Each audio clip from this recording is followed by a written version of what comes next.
संजय राउत ने नासिक के संजय सावकारे और योगेश कदम के इस्तीफे की मांग की। पुणे बलात्कार मामले में गृह राज्य मंत्री के असंवेदनशील बयान पर निशाना साधते हुए उन्होंने कहा, मंत्रियों को ऐसी घटनाएं सामान्य नहीं माननी चाहिए। राउत ने मुख्यमंत्री फडणवीस से दोनों मंत्रियों को हटाने की अपील की। साथ ही आरोपियों को राजाश्रय मिलने का भी आरोप लगाया। देशामध्ये अशा घटना होतच राहतात बलात्कारासारख्या, बरं का। मग केंद्रामध्ये काँग्रेसचं सरकार असताना जे निर्भया कांड घडलं तेव्हा भारतीय जनता पक्षानं 21 दिवस संसद ठप्प केली।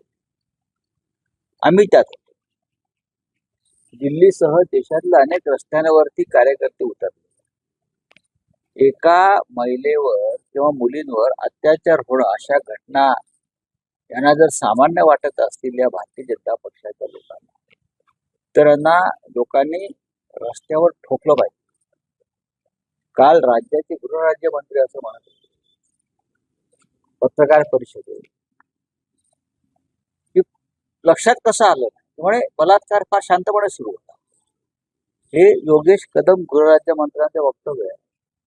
त्या मुलीनं म्हणे स्ट्रगल केलं नाही, तिने शांतपणे होऊ दिलं सगळं, मग आम्हाला कसं कळणार, असं पोलीस खात्याचे राज्यमंत्री म्हणतात।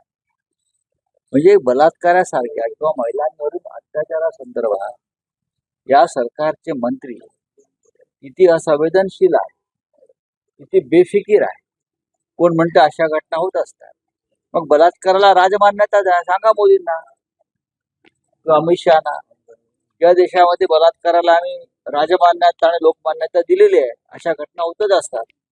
त्याच्याविषयी एवढा गोंधळ करण्याचं किंवा पोलीस कारवाईची मागणी करण्यासाठी लोकांनी रस्त्यावर उतरण्याचं कारण नाही।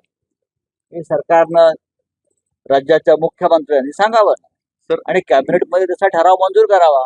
विरोधी पक्ष कशाला आवाज, विरोधी पक्षानं आवाज उठवला म्हणून तर 400 पोलिसांची फौज गेले 3 दिवसापासून फिरते ना। उसाच्या फडात गेली, गावात गेली, हे आमचा दबाव असल्यामुळेच गेली। नाही त्यांचे मंत्री म्हणतात ना, हे शांतपणे झालं सगळं। बलात्कार ही शांतपणे झाला ही सांगण्याची गोष्ट आहे। बलात्कार शांतपणे झाला म्हणे, स्ट्रगल नाही केलं त्या मुलीने। स्ट्रगल करणं म्हणजे काय असतं, त्या मुलीचा गळा दाबलेला आहे, त्या मुलीचं तोंड दाबलेलं आहे पहाटेच्या ह्याच्यामध्ये, आणि तुम्ही जबाबदारी त्या मुलीवरच झटकताय। इतकं हे असंवेदनशील सरकार या महाराष्ट्रात आलेलं आहे। आणि संजय सावकारे नावाचे ते मंत्रीच आहेत मला वाटतं, अशा घटना होत असतात। आमचे RR पाटील यांनी 26/11च्या बॉम्ब स्फोटाच्या वेळेला असं एक वक्तव्य केलं होतं की बडे शहर में अशी छोटी छोटी घटना होती है, तेव्हा त्यांना राजीनामा द्यावा लागला। या संजय सावकारेचा आणि या गृहराज्यमंत्र्याचा राजीनामा घ्यायला पाहिजे मुख्यमंत्र्यांनी, राजीनामा घेतला पाहिजे।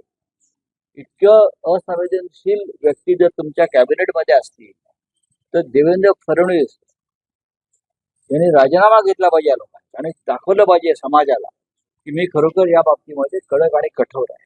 अशा गुन्हेगारांना राजाश्रय मिळतो अशी उदाहरणं आहेत। आता दत्तात्रय गाडे हा जो आहे, शिरूरचे माजी आमदार अशोक पवार यांच्या फ्लेक्सवर याचे फोटो दिसून आले, त्याचे फोटो माऊली कटकेंच्या पण फ्लेक्सवरती आहेत।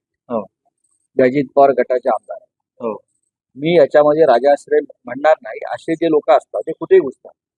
ते त्याच्यासाठी काय ते माऊली कटकेने किंवा अशोक पवारने सांगितलं का जाऊन बलात्कार कर म्हणून? कायद्याची भीती राहिलेली नाही, सरकारची भीती राहिलेली नाही, पोलिसांची भीती राहिलेली नाही, आणि विकृती पसरली आहे समाजामध्ये। गेल्या 10 वर्षात खास करून विकृती पसरली।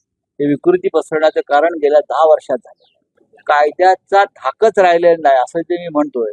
आता तो कोरटकर नावाचा एक प्राणी पळून गेला, सरकारच्या आणि पोलिसांच्या मदतीशिवाय तो पळून गेला का? इंद्रजित सावंतला धमक्या देणारा,